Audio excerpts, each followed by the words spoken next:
Hello everyone, this is Daniel aka Bbeltdan and I am back with this guy.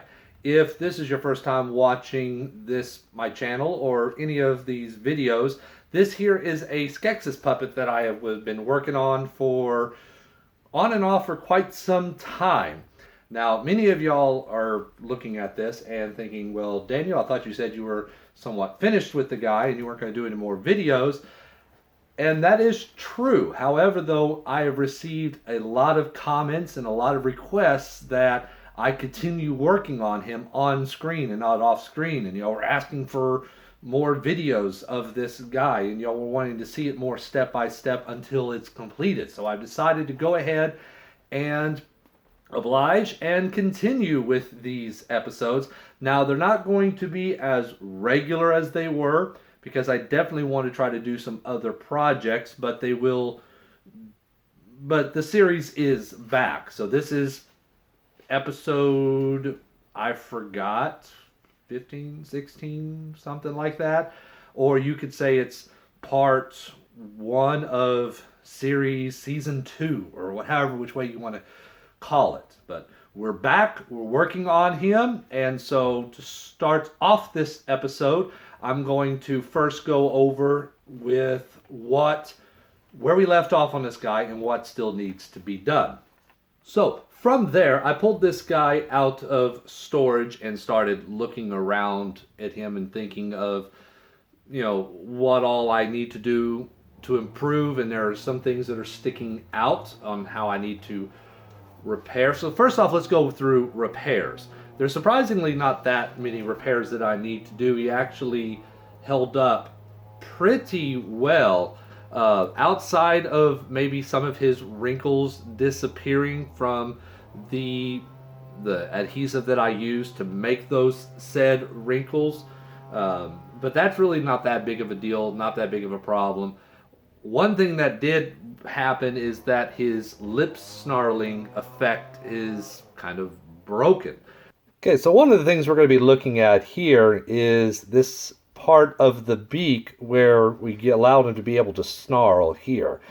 The mechanism I originally thought might have broken because it wasn't working, but upon closer inspection realized that it actually is starting to kind of come undone. Not only where this fabric wraps around the spring here, but also the fabric itself is lifting off of the puppet's body itself. And it's starting to make me worry that this material may not stick very well using hot glue.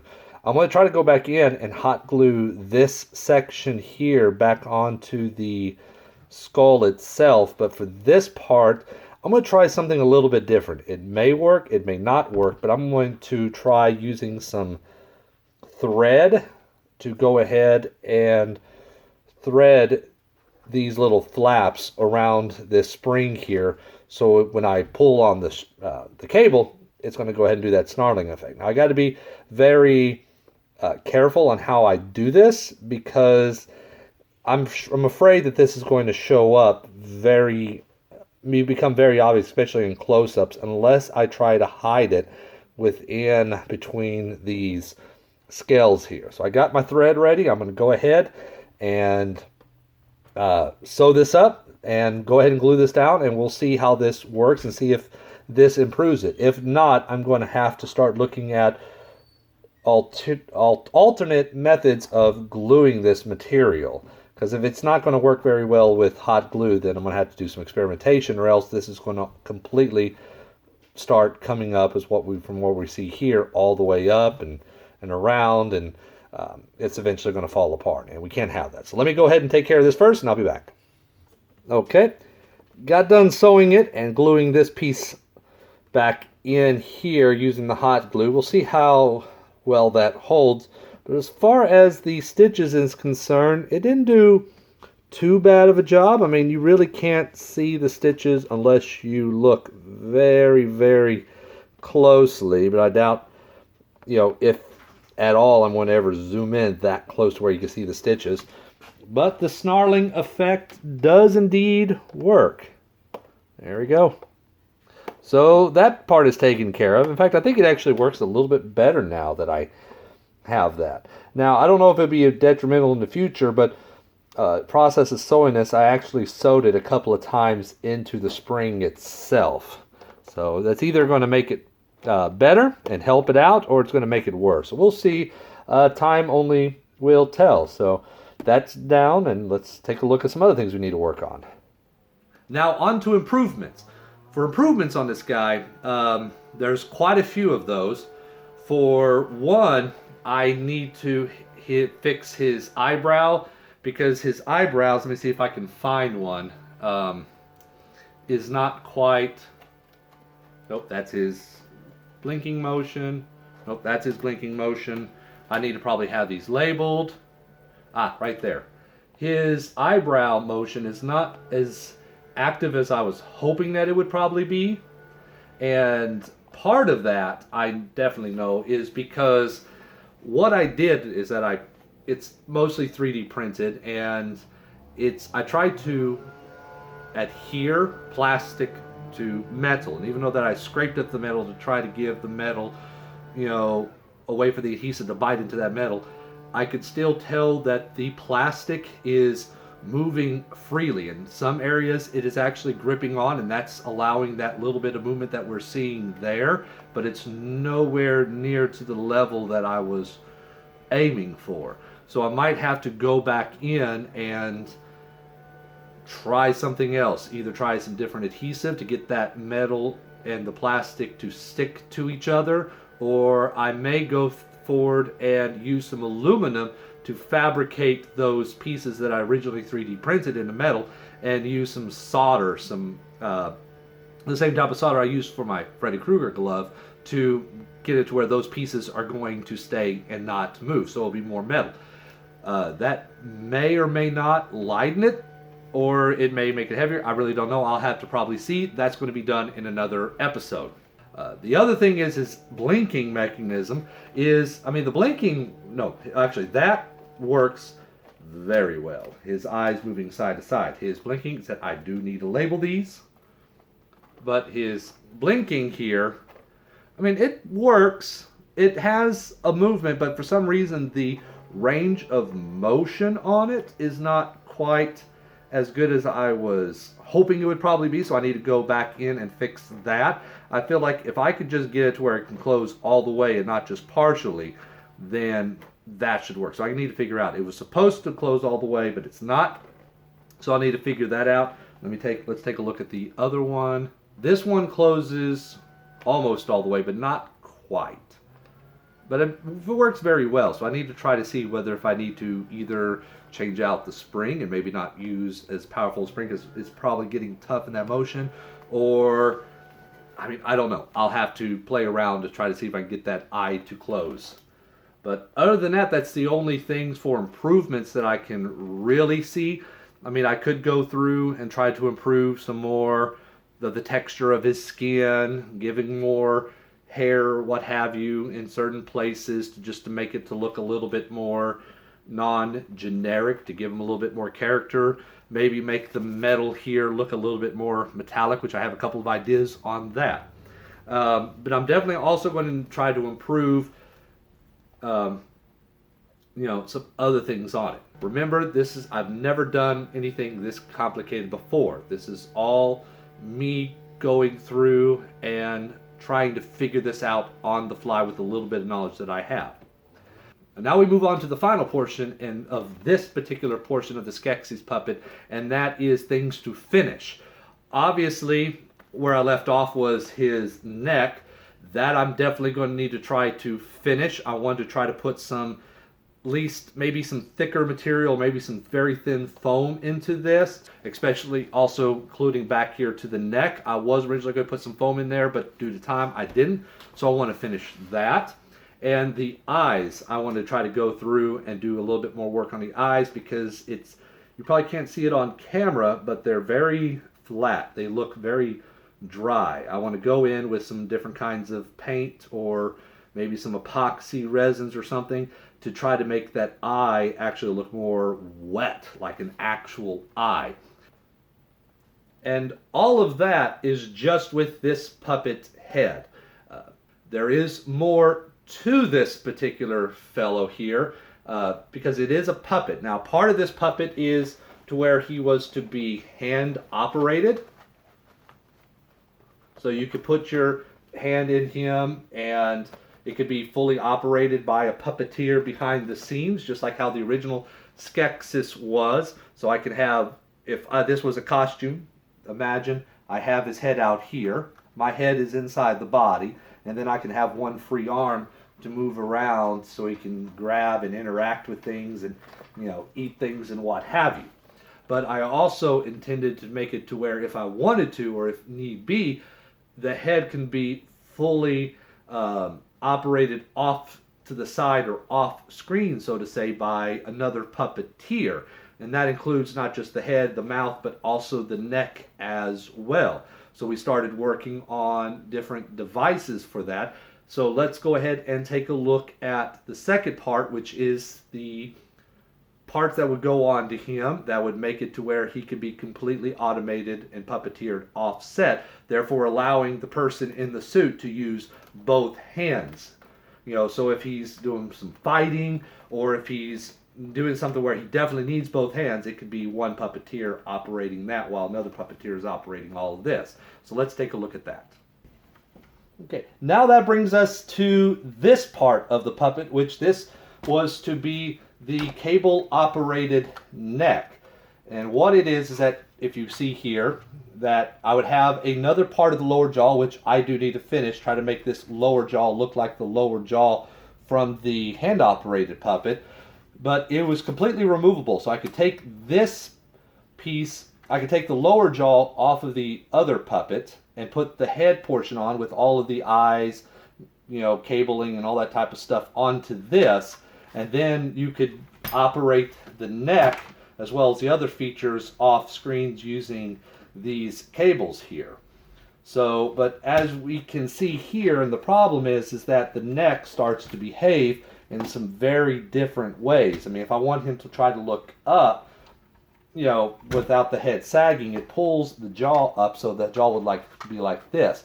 Putting the head on would get some downward movement, but then you'd get some funky little, curvature inside the neck, looking like that he has, some sort of, he just has a curvy spine, suffering from, what is that? Swervy? Is that what the pirate suffered from? Curvy, swervy, something like that. So, and plus also it doesn't really support the weight of the head. You have to really pull down on these to try to get that weight up. It's workable, but I really didn't quite like it.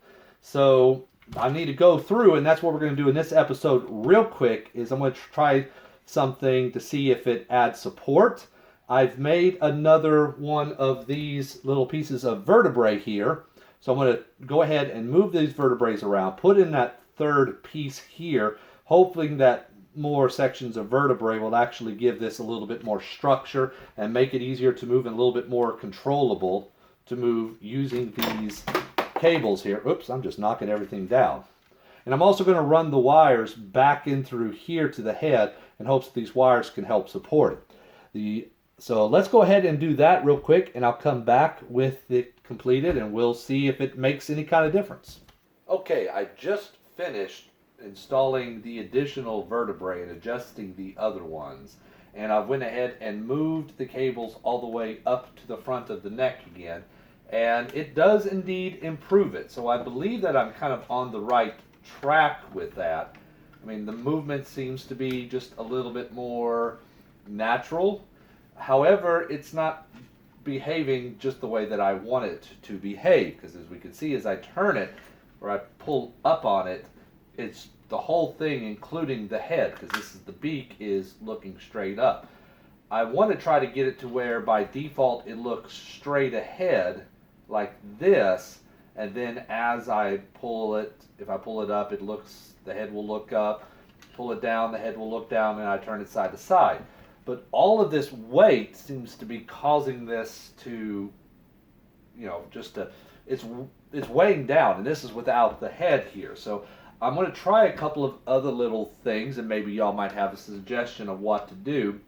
A couple of things I'm thinking about, for one, is maybe putting in an additional set of wires up on the top that by default will keep it steady. So I run it from the head to here, or at least from here to here to here to here, and have it to where it stays here, and when I pull it in, it's just going to, it's hopefully not going to, well, it's not going to stretch this, but just kind of just bend it in from the bottom.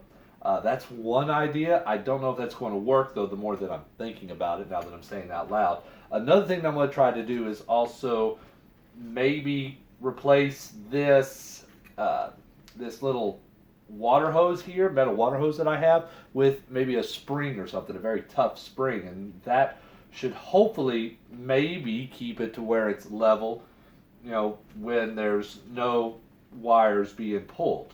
So I'm going to have to mess around with it, but definitely by adding in the additional vertebrae, that does get a more natural movement on the mechanism, which is what I was wanting, as we can probably see here.